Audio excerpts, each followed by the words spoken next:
waktu itu kelas 3 itu karena saya sangat akrab karena tontonan dan hiburan tahun-tahun 60-an 5, 60-an 7 sampai 70-an itu wayang kulit bergelar wayang itu sangat akrab dengan masyarakat, termasuk saya juga sering melihat, kemudian mbah saya juga menyintai kebudayaan itu dan seterusnya. Singkat cerita hingga kemudian di kelas 5 SD saya sudah laris Mas, laris kon gambar wayang Arjuna Sembodro dan seterusnya ketika sebagian masyarakat yang mengugemi tradisi mitoni, ketika seorang ibu yang hamil 7 bulanan itu, saya mesti digulei, disuruh gambar itu. Di antaranya Sembodro dan Arjuna itu, hingga sampai detail apa Mas, karena waktu itu gambar nenggone kelapa gading itu pakai paku Mas.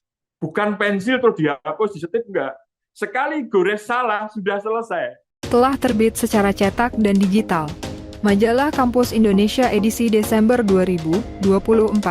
Pada edisi ini terdapat wawancara khusus dengan Mendikti Saintek, Satrio Somantri Brojonegoro, 75 tahun Universitas Gadjah Mada. Profil beberapa alumni kebanggaan UGM. Wawancara dengan Direktur Dewan Eksekutif BAN PT. Juga profil beberapa kampus yang telah mendapat akreditasi unggul. Untuk informasi dan pemesanan, dapat menghubungi kontak yang ada di video.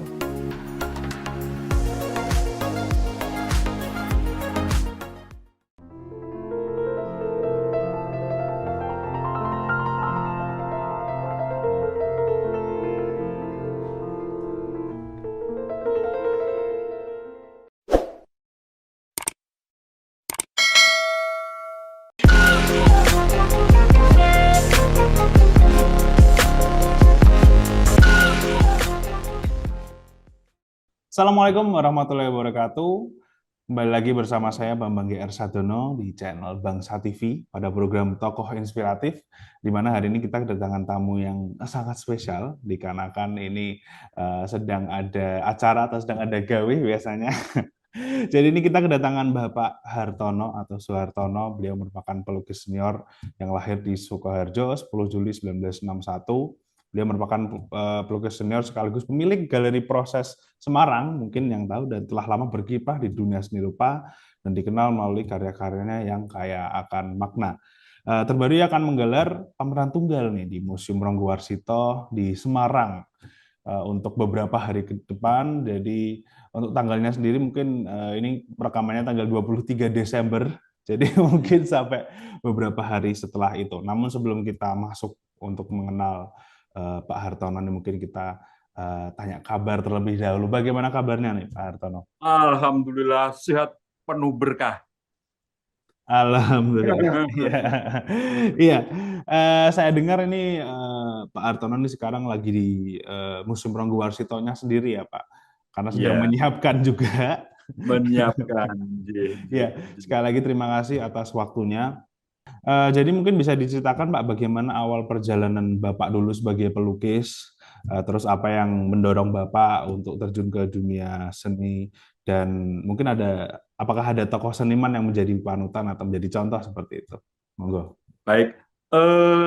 Dulu saya tidak tahu kalau saya mewarnai orek-orek itu disebut melukis. Kemudian di SD kelas 5 itu ada tugas dari guru, silahkan menggambar dan seterusnya. Kebetulan ada lomba melukis atau waktu itu mewarnai Garuda Pancasila. Kebetulan saya menjuarai di tingkat SD waktu itu. Hingga kemudian ya senang karena memang tidak ada lomba atau tidak disuruh melukis pun yang namanya baju sering dimarahi sama ayah karena baju itu seringkali menjadi orek-orekan, objek orek-orekan di saku dan seterusnya. Bla bla bla hingga seterusnya. Hingga di SMP juga ada lomba melukis tokoh, waktu itu Ki Hajar Dewantoro, alhamdulillah juga menjuarai juga. Bla bla bla bla, singkat cerita sampai kemudian sudah kebendung lagi keinginan untuk melukis. Akhirnya saya mendaftar di ASRI Jogja waktu itu karena om saya di sana. Kecurigaan ibu juga nanti khawatir kalau Hartono kuliah di ASRI nanti mau jadi apa dan seterusnya. Gani dolan atau mulai paribasanya itu dan seterusnya. Akhirnya saya ngambil tengah supaya hormat saya kepada ibu, harapan dan ibu terpenuhi, saya tetap ngambil seni rupa tapi di IKIP Semarang tahun 1980. Nah, singkat cerita, tahun 83 saya sudah dimuat di koran apa itu sebagai tokoh bla bla bla bla, kegiatan kampus dan seterusnya. Hingga di tahun 89 saya dipercaya sebagai ketua keluarga Sanggar Seni Rupa Semarang, disingkat KS3. Dulu ada KGTS, keluarga grup teater Semarang, ada KPS keluarga penulis Semarang, nah ada KS3 keluarga Sanggar Seni Rupa Semarang. Kebetulan saya dipercaya sebagai ketuanya, menggantikan Pak Gondo Sukoco waktu itu yang ngisi Suara Merdeka, ilustrasi di Sastro Genter itu, dan seterusnya. Hingga di Dewan Kesenian Jawa Tengah bersama Mas Bambang Sadono juga saya ketua komite seni rupanya. Zamannya Profesor Eko Budiarjo saya juga ketua komite seni rupanya. Kemudian ada KSBN, Komite Seni Budaya Nusantara Jawa Tengah, saya ikut merancang lahirnya itu, pernah menjadi sekretarisnya, dan seterusnya pameran dan seterusnya, hingga melukis seolah menjadi kebutuhan dan pameran seolah menjadi keberkahan karena bertemunya saya dengan masyarakat luas yang saya tengarai sebagai silaturahmi kabudayaan. Itu Mas singkat ceritanya. Kemudian kalau tentang karya dari Pak Hartono sendiri itu Pak Hartono kayak mencatat nggak sih karyanya tuh berapa aja dan apa aja? Itu ada katalognya nggak sih Pak? Atau kayak oh ya udah sudah jadi ya sudah gitu? Atau gimana Pak? Kebanyakan meskipun tidak semua pelukis atau seniman itu lemah di dokumentasi. Tidak semua, tetapi kebanyakan lemah di dokumentasi dan seterusnya. Kebetulan kalau kegiatan pameran saya membuat katalog sebagai bagian dari kelengkapan pameran supaya masyarakat atau apresian bisa paling tidak, oh ini toh maksudnya begitu. Hingga seperti nanti malam opening itu saya membuat dokumentasi sebagian foto, kemudian secara tematik, kemudian secara latar belakang, kemudian apa sih mau di-endingkan pameran ini dan seterusnya.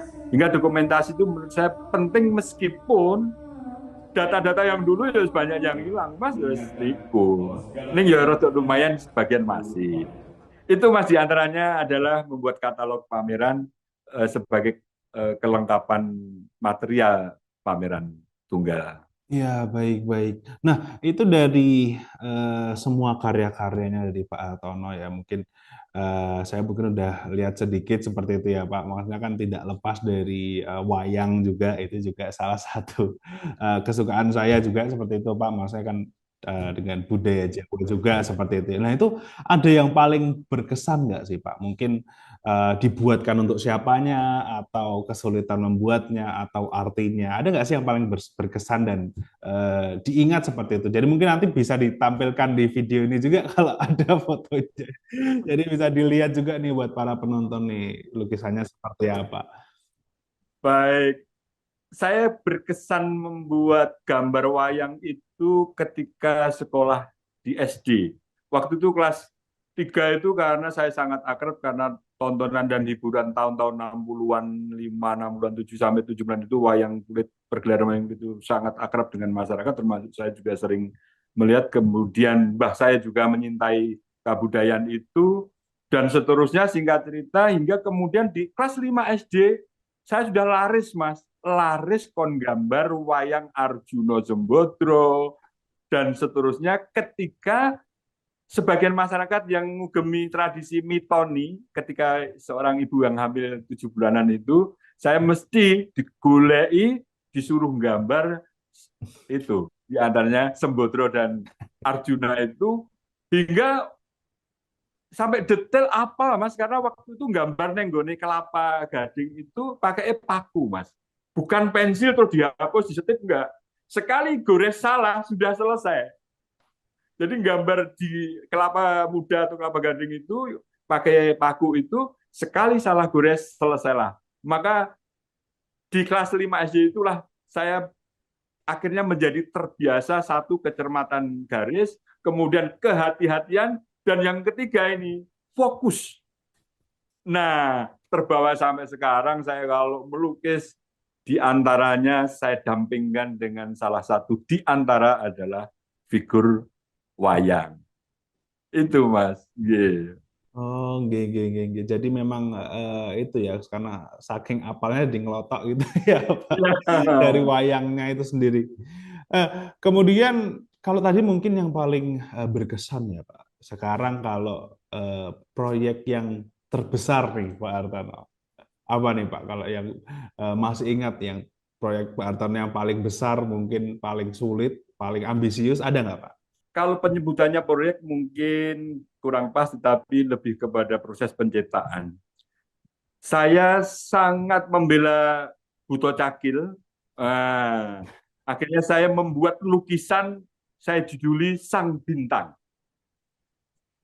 Kenapa? Satu, Buto Cakil atau gendir penjalin itu yang di pewayangan di antaranya itu selalu ditunggu masyarakat ketika pergelaran wayang itu akan dipanggungkan atau digelar. Itu pertama. Kedua, perangnya Buto Cakil ditunggu oleh semua penonton pergelaran wayang. Dan yang ketiga, menurut saya adalah sebagai ukuran sang dalang, seberapa pandainya, seberapa pinternya melakonkan gerak wayang. Konon, gerak wayang Buto Cakil itu adalah ukuran sabet seorang dalang, bagaimana Cakil itu menjadi seolah-olah dalam kehidupan sehari-hari yang gerakannya dan seterusnya. Hingga ketiga hal itu akhirnya saya tandai, wah ini Cakil ini bukan jelek ini, Cakil ini hebat. Akhirnya saya melukis besar itu, saya tandai Sang Bintang. Itu Mas di antaranya. Iya. Tapi mungkin memang benar mungkin ya Pak. Jadi saya dulu pernah belajar dalang juga Pak Hartono, mungkin Iya, iya, pernah iya. tahu lah itu memang Iya. kalau Buto Cakil itu ya bisa tapi tidak ahli gitu lah. Lah, Ya. Tapi itu mungkin bisa lah ya. Tapi kalau sudah ada Arjunanya lah dilawanin lah itu sampai sekarang saya belum bisa itu Pak perang gitu. Sangat sulit sekali gitu. iya, iya betul. Termasuk pahlawan juga loh Buto Cakil itu. Penjaga wilayah loh Mas. Loh penjaga wilayah. Pokoknya yang lewat wilayah sini siapapun tak peduli harus bla bla bla bla. Ya itu sudut pandang. Tapi monggo. Tapi secara estetik Buto Cakil adalah di antara yang saya senangi karena eh, tiga hal tadi. Ukuran seorang dalang, kemudian ditunggu oleh masyarakat, dan yang ketiga penjaga wilayahnya. Ini berarti bagus. Jadi Cakil itu bukan bukan sesuatu yang diceritakan orang kayak Buto Cakil kayak itu dan enggak. Nah ini sudut pandang enggak apa-apa. Itu maka menjadi bagian dari di antara karya saya, kemudian saya angkat menjadi Sang Bintang. Iya, kemudian terkait konsep pameran ini, Pak. Ini kan eh, mungkin bisa dijelaskan terkait konsep pameran yang di Ronggo Warsito sekarang ini. Saya sudah lihat posternya, tapi kok masih Oh kurang paham ini konsepnya apa seperti itu loh, Pak. Dan iya, kemudian mungkin bisa sekalian dijelaskan, Bapak. Jadi biasanya kalau memilih konsep pameran itu, Pak Hartono prosesnya bagaimana? Monggo. oke. Pameran ini saya lebih khususkan dengan tema kiat itu secara etimologis. Satu, kiat dalam bahasa Jawa adalah kuat, kokoh, tangguh. Kemudian kiat dalam konteks otak-atik gatuk adalah sebagai sesuatu yang artistik. Nah, kiat yang ketiga secara etimologis itu adalah sebagai upaya, sebagai strategi, sebagai sesuatu untuk menawarkan sesuatu yang menurut saya lukisan adalah secara konseptual, maka kiat saya maknai seapa yang saya lihat, saya pandang dalam proses perencanaan pameran itu. Maka kiat di sini saya lebih melihat seorang tokoh perempuan daripada laki-laki. Kiat ternyata saya memiliki referensi bahwa yang tangguh adalah perempuan, yang kuat adalah perempuan, yang kesabarannya luar biasa perempuan. Bahkan dijanjikan loh Di telapak kakinya saja ada surga, apalagi di tempat yang lainnya. Nah, ini bla bla bla dan seterusnya. Kemudian lahirlah lukisan saya sepanjang 11 meter yang nanti malam bisa dipersani, tingginya hampir 3 meter.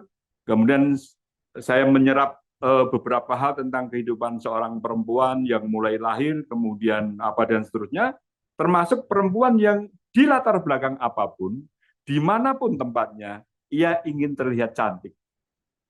Apapun latar belakang mereka, apapun kondisinya mereka, ia ingin tampil cantik. Nah, kembali kepada konsep, gini Mas, hampir semua lukisan saya, eh, karena mungkin terbiasa di akademis ya, bahwa sesuatu yang tidak konseptual itu konon begitu, ya sudah, apik tapi lewat. Apik tapi lewat. Nah, sesuatu yang konseptual misalnya, lagi ada apa nih misalnya saat ini? Nah, saya cari persoalan dulu. Nah, ketika persoalan sudah saya ketemu, ada nggak sih yang menyebabkan persoalan itu? Apakah ada runutannya ataukah ada rujukannya? Baru saya mencoba, oh ini berarti harus ada simbol ini, harus ada figur ini. Sebagai rujukan di antara proses persoalan itu, kemudian kalau sudah ketemu rujukannya, endingnya apa ini lukisan ini? Apa harus seperti apa, terus bagaimana, atau hanya sekedar figur-figur yang ditempel, atau seperti apa. Nah, endingnya itulah yang ingin saya sampaikan kepada masyarakat, bahwa pameran nanti malam yang saya maknai kiat itu adalah saya menghormati seorang perempuan, menghormati dan penghargaan kepada ibu kandung saya dan ibu-ibu yang lain, dan memberitahukan, semacam mengumandangkan bahwa perempuan itu tidak boleh dihina, perempuan tidak boleh disakiti, perempuan harus diposisikan di tempat yang terhormat karena ia menjaga generasi kehidupan. Perempuanlah yang akan memperpanjang kehidupan ini menjadi bayi, apa bahasanya, jilid yang disebut seringkali tanda-tanda peradaban zaman apa. Perempuan di sini saya posisikan sebagai sesuatu yang luar biasa, maka kiat ini adalah sebagai upaya mengumandangkan peran perempuan dalam kehidupan. Wah, itu otaknya ngono, Mas. Itu otaknya. Tapi tenang, Mas. Ya, betul. Doanya mustajab loh perempuan itu. Bahkan uh pejangannya, Mas. Ajarannya, didikannya itu gerbang pahala luar biasa. Mungkin kalau ditulis dengan tinta selautan pun nggak akan mencukupi peran seorang ibu. Itu Mas. Monggo makin rapuh nanti ada.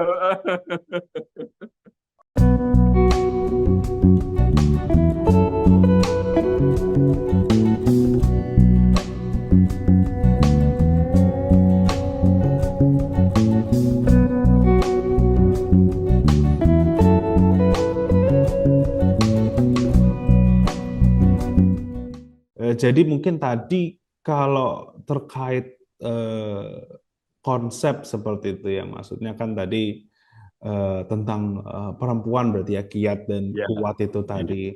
Nah, namun kembali ke pertanyaan tadi yang setelah pertanyaan pertama tadi, berarti Pak Hartono ini memilih konsep mungkin dalam pameran seperti itu berasal dari apa pesan yang ingin disampaikan pada saat itu berarti ya Pak?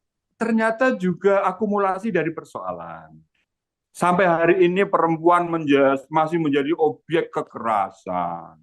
Perempuan masih menjadi objek kelemahan.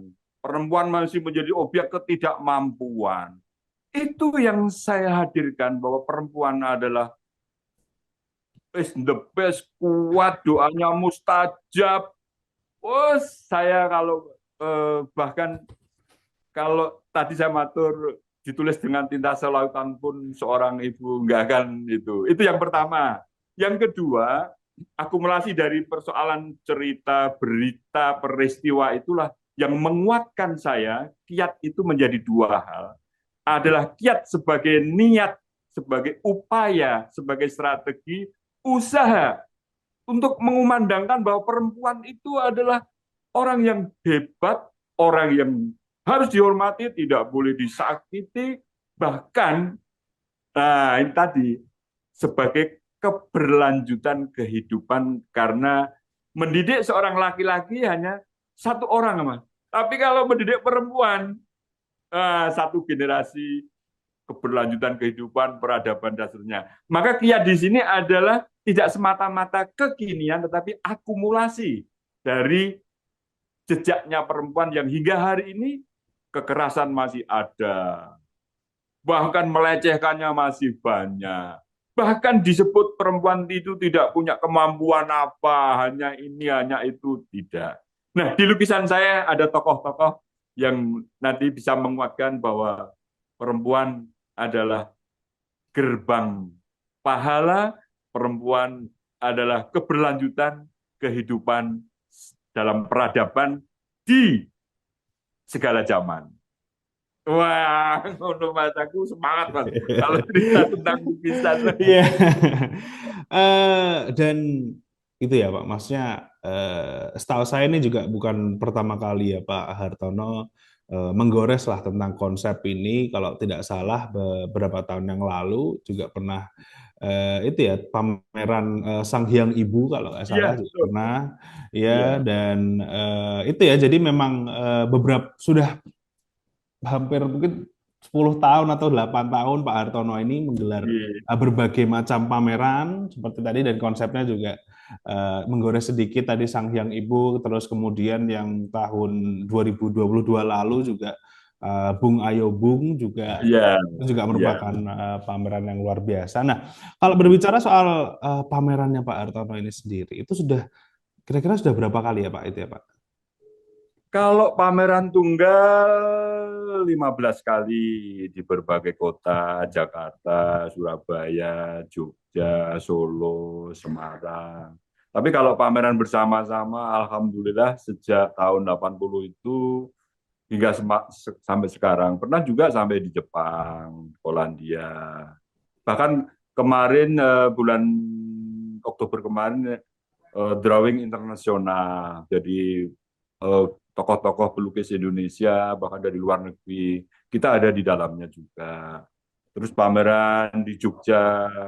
Artinya selain saya pameran tugas, saya juga membutuhkan kebersamaan dengan yang lain sebagai wujud kebersamaan itu dan silaturahmi itu penting untuk mengasah kepekaan, untuk gesek gagasan sekaligus. Ya seperti itu Mas Pisau itu kalau nggak diasah juga nanti akan. Nah cara saya adalah diantaranya adalah eh, menyelenggarakan pameran itu sekaligus bersama dengan yang lain. Nah, tentang sang ibu, dulu pernah Mas tahun 80-an sekian ditulis Hartono dan perempuan, dikiranya saya itu playboy, suka ganti-ganti pacar, bla bla bla. Di Kompas pernah juga di zaman surat kabar itu saya ditulis Hartono dengan sosok-sosok perempuan, nah, teman-teman bla bla bla dan seterusnya. Artinya apa?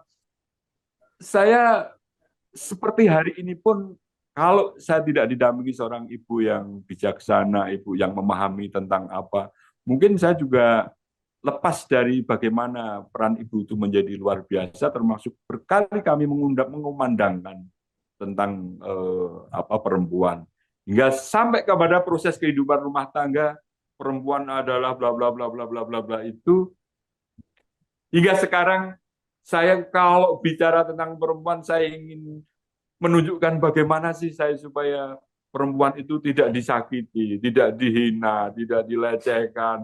Itu Mas yang melatar belakangi kenapa saya semangat kalau berkarya tentang Iya. subjek maternya perempuan.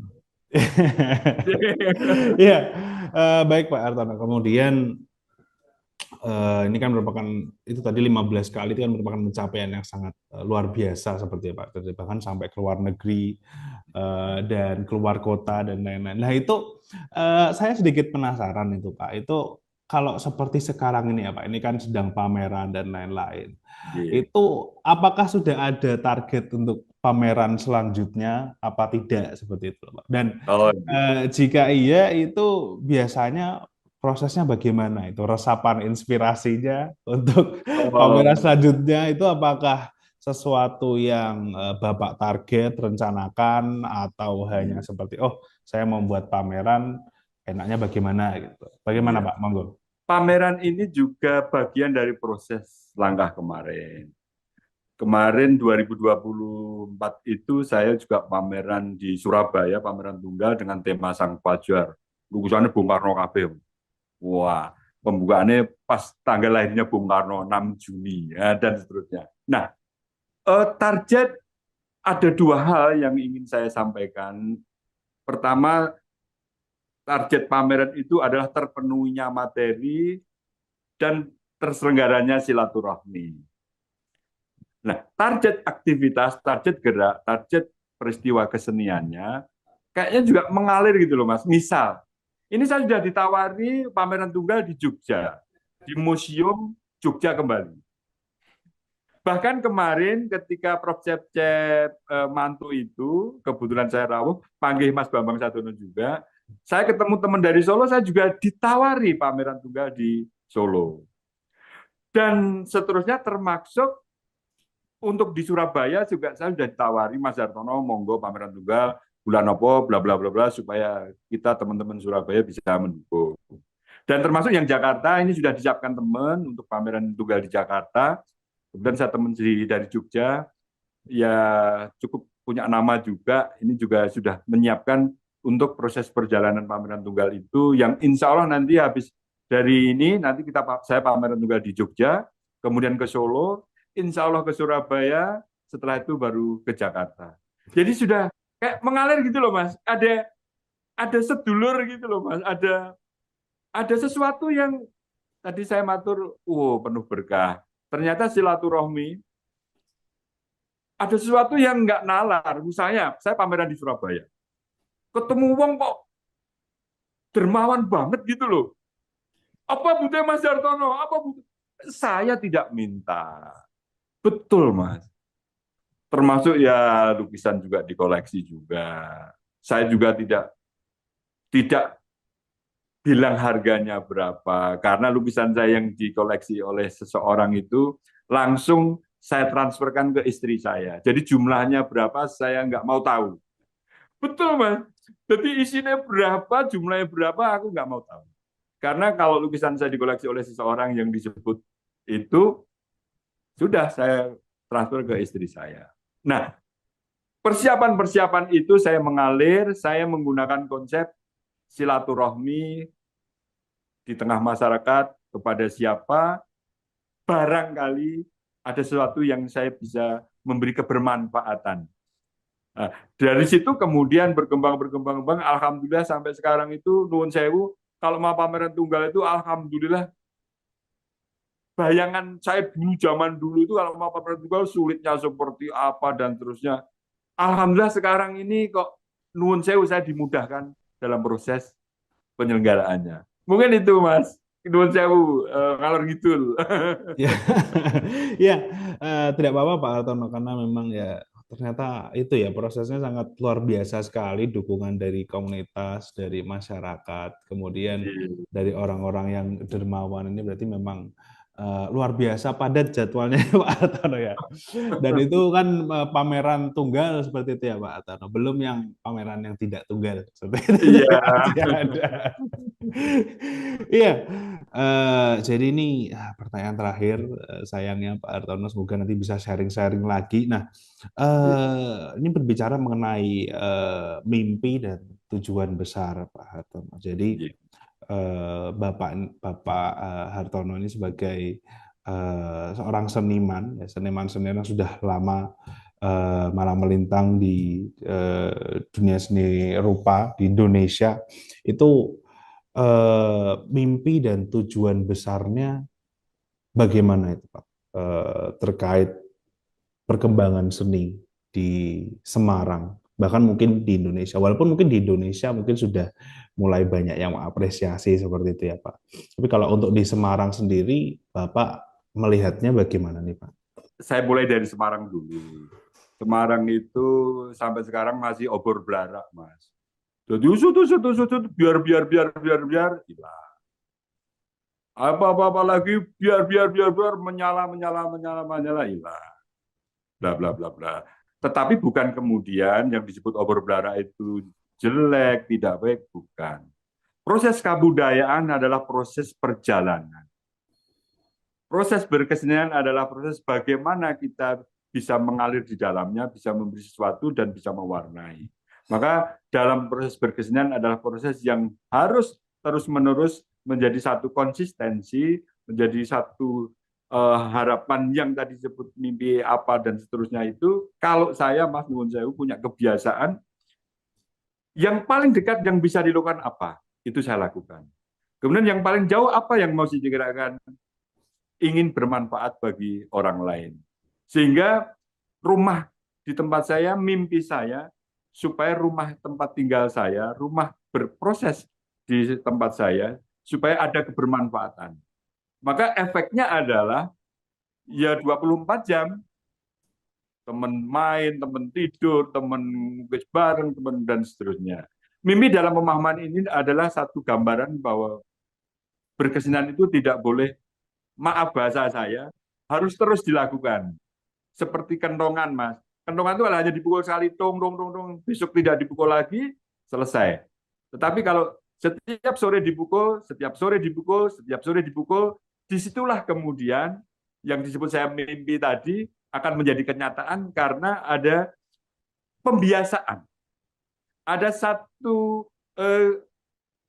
apa ya, gerakan, ada satu keyakinan. Maka istilah pembiasaan kalau orang dulu menyampaikan, kamu mau bercita-cita seperti apa, mimpi seperti apa, tidak masalah. Yang terpenting adalah satu rumusnya, orang tua zaman dulu itu, istilah bahasanya pembiasaan itu, bahasa itu, samumbarang kawis kuwi kudu dikulinakake. Nyapu neng teras yen ora dikulinakake ora iso nyapu. Bertegur sapa kepada orang yang lebih tua yang ora dikulinake ya ora iso bertegur sapa. Melukis pun kalau ora dikulinake juga tidak bisa melukis. Pameran pun ya ora dimulai dan seterusnya juga. Maka saya lebih melihat satu bahwa mimpi itu adalah satu pancatan. Kalau Bung Karno setinggi langit, kalau Ponto jatuh masih ada di antara bintang-bintang itu. Nah, maka pembiasaan menurut saya memang harus dilakukan. Kalau tidak mulai dari rumah, maka bahasa saya semua dimulai dari rumah itu karena ada istri, ada anak, ada ibu. Semua harus dimulai dari rumah, membiasakan apa. Nah, tahapan-tahapan itu akhirnya nanti menjadi sesuatu yang mengalirnya nggak terasa, Mas. Oh, ternyata saya pameran tunggal besok itu dijadwal di Jogja. Oh, ternyata di sana. Karena membiasakan diri bahwa satu, mau mendengar orang lain, mau bisa berbagi dengan orang lain, mau bla bla bla bla, sehingga ini secara otomatis menurut saya seolah-olah saya sudah menjadi bagian dari mereka. Mereka siapa? Mungkin kota Semarang, kota Yogyakarta, kota Surabaya. Nuhun sewu, Mas, kalau saya ke Surabaya itu, dengan saya ke Surabaya itu teman-teman langsung, ya istilahnya ngumpul lah, ngobrol apa, termasuk apa, hingga sampai kedekatan-kedekatan itu yang semula terbayang sulit, ternyata tidak ada yang sulit. Kecuali yang tidak mau membiasakan. Membiasakan berbagi, membiasakan menikmati dalam arti mengalhamdulillahi, dan yang terakhir membiasakan silaturahmi. Menurut saya itu, mimpinya sederhana, hari ini yang bisa kita kerjakan apa, ke depan apa, tergantung pembiasaan kita, tergantung kebiasaan kita, bagaimana kita berbagi untuk orang lain. Mungkin itu, Mas. Iya, oke. Sangat luar biasa sekali, Pak Antono. Tadi mimpinya sangat luar biasa. dengan konsep yang tadi itu ya, membiasakan seperti itu. Karena Iya. Tresno jalanan saka kulino, di mana Lah. di mana Tresno ini mungkin lebih ke mengilhami seperti itu ya. Iya, Bagaimana betul. aslinya. Iya, Baik. Iya, sekali lagi terima kasih Pak Hartono atas waktunya, sangat luar biasa sekali ini mendapatkan kesempatan untuk berbicara dengan pelukis seniman senior yang sangat luar biasa.